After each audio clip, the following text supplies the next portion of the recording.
Air Marshal, I would like to ask you about this 5th generation fighter jet program today. Where do we stand, and why is India cautious about buying, say, the F-35s or the Su-57s?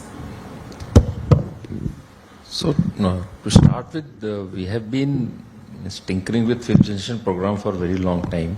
I think since about 2014, Air Force has been making the PSQRs and requirements in consultation with DRDO.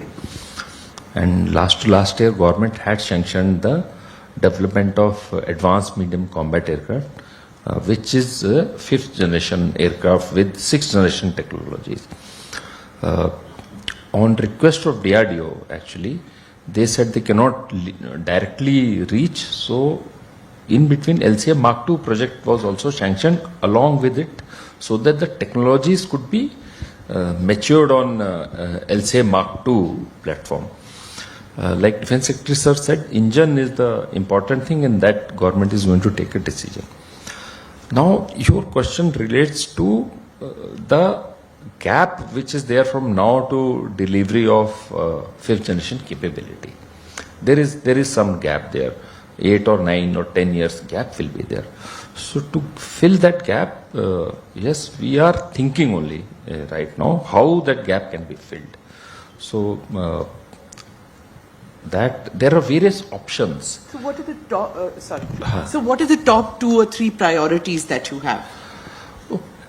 Means I cannot list the platform that we are still working out, but yes, certainly 5th generation capability, long range air-to-air missile, these kind of we have a list. We have a list which, when my turn comes to say that, I will say that. But as far as 5th generation is coming, we are considering.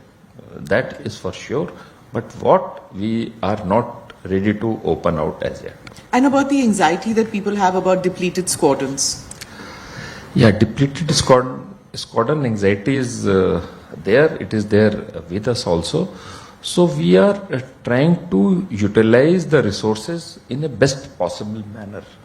That is, we have more simulators, so we are trying to reserve the flying hours. We are trying to train more number of people, so that number of sortie generation. We have increased the sortie generation rate also. Means each aircraft will be used for 6 sorties in one day.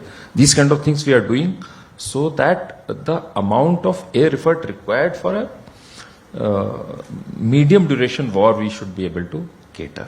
Does that impact on our combat capability at all? That is what I'm saying. We are trying to move around that, rather work around that, to ensure that the combat capability doesn't falter